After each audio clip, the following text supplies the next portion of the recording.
ಏತಕ್ಕಾಗಿ ಹೋರಾಟ,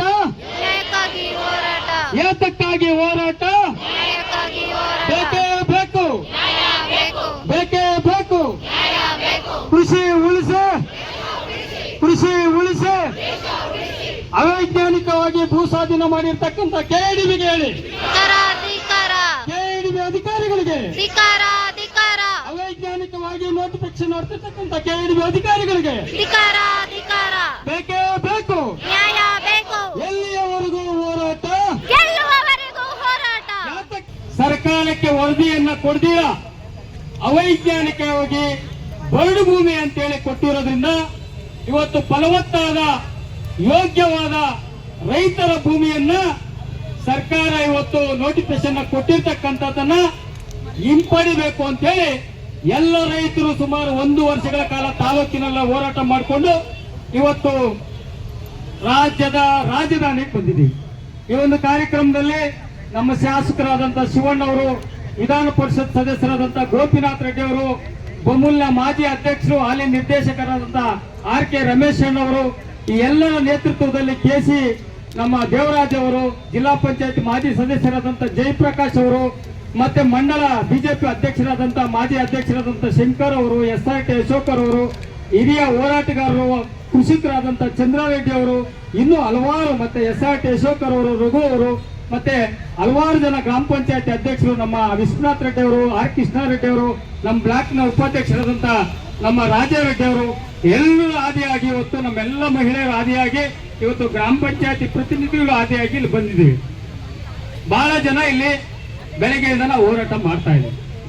ಎಲ್ಲರೂ ಕೂಡ ಒಂದು ಮನವಿ ಏನಪ್ಪಾ ಅಂತ ಹೇಳಿದ್ರೆ, ಆನೇಕಲ್ ತಾಲೂಕಿನಲ್ಲಿ ಇವತ್ತು ಕೈಗಾರಿಕಾ ಪ್ರದೇಶಗಳನ್ನ ಪ್ರಾರಂಭ ಮಾಡಲಿಕ್ಕೆ ಇವರು KIDB ಕೊಡ್ತಾ ಇದ್ದಾರೆ. ನಂದೊಂದು ಪ್ರಶ್ನೆ ಏನಪ್ಪಾ ಅಂತ ಹೇಳಿದ್ರೆ, ಈಗಾಗಲೇ 4 ರಿಂದ 5 ಕೈಗಾರಿಕಾ ಪ್ರದೇಶಗಳಿದೆ. ನಮ್ಮ ತಾಲೂಕಿನ ಒಬ್ಬ ಯುವಕನಿಗೆ ಸರಿಯಾಗಿ ಉದ್ಯೋಗ ಕೊಟ್ಟಿಲ್ಲ ಇಂಥ ಕೈಗಾರಿಕೆಗಳಲ್ಲಿ. ಇದ್ರೂ ಕೂಡ ಯಾವ ಕೆಲಸಪ್ಪ ಅಂದ್ರೆ ಬಾತ್ರೂಮ್ ತೊಳೆಯ ಕೆಲಸ ಅಥವಾ ಅಲ್ಲಿ ಗಿಡಗಳಿಗೆ ನೀರು ಹಾಕುವಂತ ಕೆಲಸವನ್ನ ಕೈಗಾರಿಕೆಗಳು ಕೊಟ್ಟಿದೆ. ಅದಾದ ಮೇಲೆ ಇವತ್ತು 4 ವಸತಿ ಬಡಾವಣೆ ಇದೆ. ವಸತಿ ಬಡಾವಣೆಯಲ್ಲಿ ಲೋಕಲರಿಗೆ, ಸ್ಥಳೀಯರಿಗೆ ಯಾರಿಗೂ ಕೂಡ ಸೂರ್ಯ ಸಿಟಿಯಲ್ಲಿ ಮನೆಗಳಿದೆ. ಯಾರಾದ್ರೂ ಇಲ್ಲಿ ಜಮೀನುಗಳು ಕೊಟ್ಟಿರೋ ಸೂರ್ಯ ಸಿಟಿಯಲ್ಲಿ ಇದ್ದೀರಾ? ಯಾರಿಗೂ ಕೂಡ ಹೌಸಿಂಗ್ ಬೋರ್ಡ್ ಅಲ್ಲಿ ಮನೆಗಳಿಲ್ಲ. ಆ ಜಮೀನನ್ನ ಕಿತ್ಕೊಂತಾರೆ, ಅವರು ಅರ್ಜಿಯನ್ನ ಹಾಕ್ತಾರೆ, ಆನ್ಲೈನ್ ಅಲ್ಲಿ ಅರ್ಜಿ ಹಾಕ್ತಾರೆ. ಇವತ್ತು ಸೂರ್ಯ ಸಿಟಿ 1ರಲ್ಲಿ ನಾನು ಬಹಳಷ್ಟು ಅರ್ಜಿ ಹಾಕಿ ಮನವಿ ಹಾಕಿ ತಗೊಂಡಿದ್ದೀನಿ. 90% ಅಧಿಕಾರಿಗಳ ಸಂಬಂಧಿಗಳು ಲ್ಯಾಟ್ರಿ ಮುಖಾಂತರ ಆ ಮನೆಗಳನ್ನ ಪಡ್ಕೊಂಡು ಇವತ್ತು ಬೇರೊಬ್ಬರಿಗೆ ಮಾರಾಟ ಮಾಡ್ತಾರೆ. ನಮ್ಮ ಜಮೀನನ್ನ ಪಡ್ಕೊಂಡ್ಮೇಲೆ ನಮ್ಮವ್ರಿಗೆ ಮನೆ ಕೊಡ್ಬೇಕಲ್ವಾ, ನಮ್ಮವ್ರಿಗೆ ಉದ್ಯೋಗ ಕೊಡ್ಬೇಕಲ್ಲ. ಜೊತೆಗೆ ಇವತ್ತು ನಮ್ಮ ಭೂಮಿ ಇವತ್ತೇನು ಸತ್ಯಾಪುರ ಭಾಗದಲ್ಲಿ ಸ್ವಲ್ಪ ಭಾಗ ಇರ್ತಕ್ಕಂಥ ರೈತರ ಭೂಮಿಯನ್ನ ಇವತ್ತು ಕಿತ್ಕೊಂಡು ಸರ್ಕಾರ ಮಣ್ಣಾಗ್ತಾ ಇದೆ. ಈಗ ಚಂದ್ರಣ್ಣ ಹೇಳಿದ್ರು ಎಲ್ಲವೂ ಬೆಳೀತಾ ಇದೆ, ಆದ್ರೆ ಕೃಷಿ ಭೂಮಿ ಮಾತ್ರ ಬೆಳೆಯಲ್ಲ ಅಂತ. ಹೌದು, ಆದ್ರೆ ಜನಸಂಖ್ಯೆ ಹೆಚ್ಚು ಬೆಳೀತಾ ಇದೆ, ನಮ್ಮ ಕೃಷಿ ಭೂಮಿ ಕಡಿತ ಆಗ್ತಾ ಇರ್ತದೆ. ಏನಕ್ಕೆ? ಫ್ಯಾಕ್ಟ್ರಿ ಕಟ್ಟೋದು ಕಡಿತ ಆಗ್ತದೆ, ಮನೆಗಳು ಕಟ್ಟೋದು ಕಡಿತ ಆಗ್ತದೆ, ರಿಯಲ್ ಎಸ್ಟೇಟ್ ಬಿಲ್ಡಿಂಗ್ ಕಟ್ತಾರೆ ಕಡಿತ ಆಗ್ತದೆ, ರಸ್ತೆಗಳಿಗೆ ಕಡಿತ ಆಗ್ತದೆ, ಈಗ ಸರ್ಕಾರದ ಉನ್ನತ ಯೋಜನೆಗಳಿಗೆ ಕಡಿತ ಆಗ್ತಾ ಇರ್ತದೆ. ಆದ್ರೆ ಜನಸಂಖ್ಯೆ ಮಾತ್ರ ಹೆಚ್ಚಾದಾಗ ನಮ್ಗೆ ಅನ್ನ ಬೇಕಲ್ಲ. ಅನ್ನಕ್ಕೆ ಈ ಒಂದು ಇವತ್ತು ಏನಾಗಿದೆ ಅಂತ ಹೇಳಿದ್ರೆ, ನಮ್ಮ ಬಾಲ್ಯದಲ್ಲಿ 2 ರೂಪಾಯಿ 5 ರೂಪಾಯಿಗೆ ರಾಗಿ ಸಿಗ್ತಾ ಇತ್ತು. ಇವತ್ತು ಎಷ್ಟಾಗಿದೆ ಅಲ್ವಾ?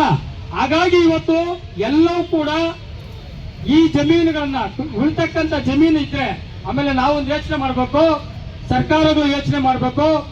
ಒಬ್ಬ ರೈತ ಬೆಳೆದ ಅಂತ ಹೇಳಿದ್ರೆ 1,000 kg ಒಂದು ರಾಗಿನೋ ಭತ್ತನೋ ಬೆಳೆದ ಅಂದ್ರೆ ಅವನೊಬ್ಬನೇ ತಿನ್ನಲ್ಲ.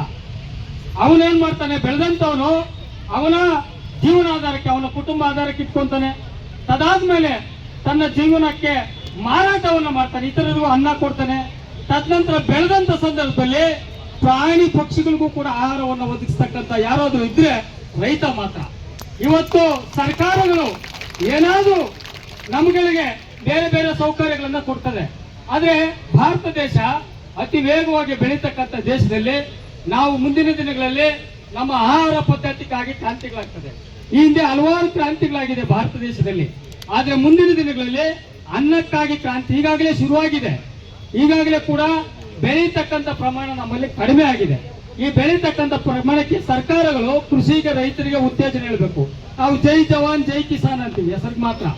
ಜೈ ಜವಾನ್ ಮಿಲಿಟರಿ ಅವರಿಗೆ, ರೈತರಿಗೆ ನಾವು ಜೈ ಅಂತ ಹೇಳಿದ್ವಿ.